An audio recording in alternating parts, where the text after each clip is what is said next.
Сәлем достар, бүгін біз құрақ құрайтын боламыз. Ол үшін бізге осындай хб матасы керек болады. 17-де 17 сантиметр. Сіздерге қазір көрсеткелі жатырмын. 17 және 17. Ені де ұзындығы да бірдей болады. Осылай матамызды қиып аламыз. Сосын центрін табу үшін осылай бәрін бөліп сызып аламыз.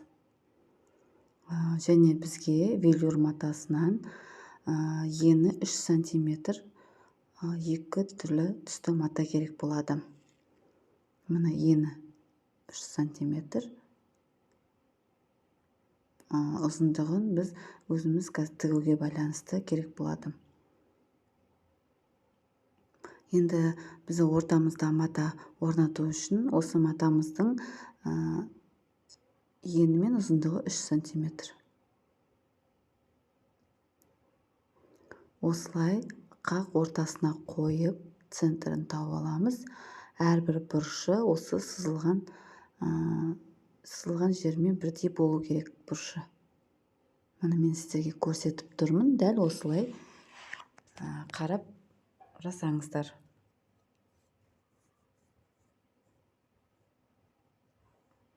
Енді осы матамызды орнықтырып аламыз. Машинкамен тігіп аламыз.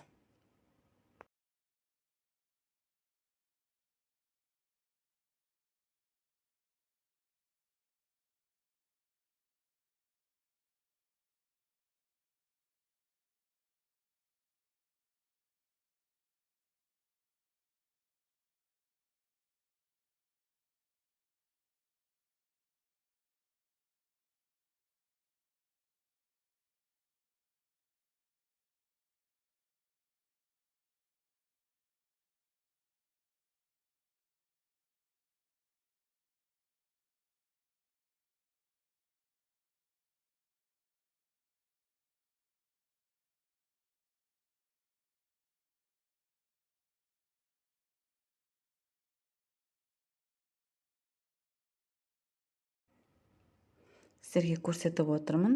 Лапкамыздың мына жанымен бірдей болу керек тіккенде. Мына матамыздың жаны және лапкамыздың жаны. Осылай екі жерден тігіп орнықтырып алдым.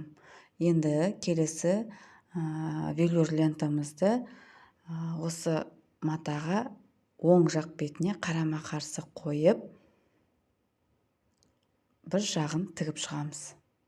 Асықпай мұқият видеоға қарап, мен сияқты жасаңыздар.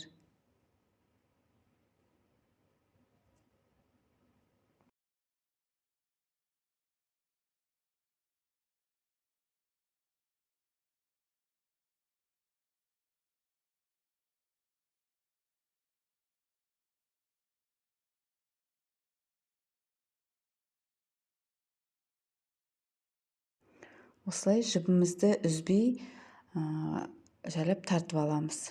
Және артық матамызды қиып аламыз.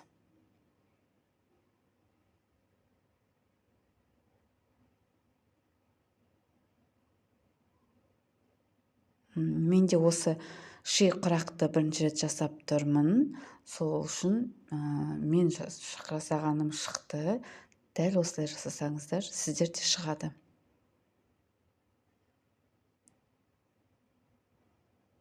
Енді екінші лентамызды қарама-қарсы, оң жақ бетіне қарама-қарсы, каждый шеттеріне былай түзу болу үшін осылай қойып, асықпай мұқият қойып, және соны тігіп аламыз бір жақ шетін.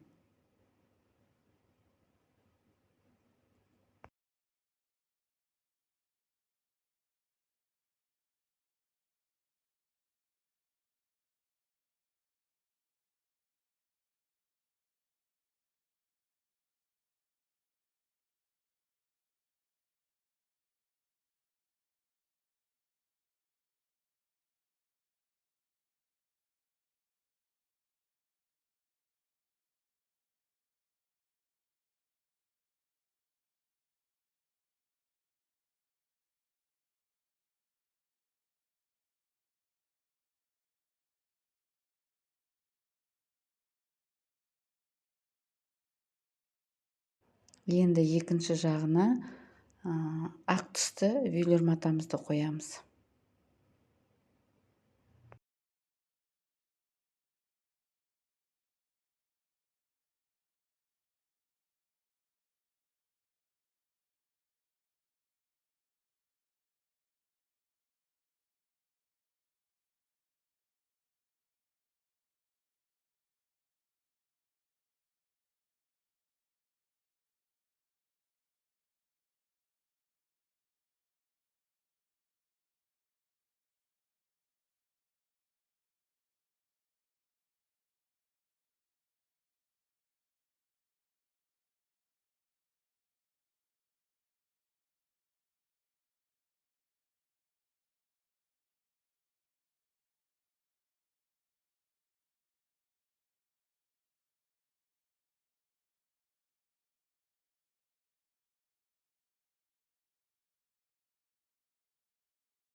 Менің жасаған құрағым сіздерге ұнаған болса, лайк қойып кетулеріңізді сұраймын. Рахмет.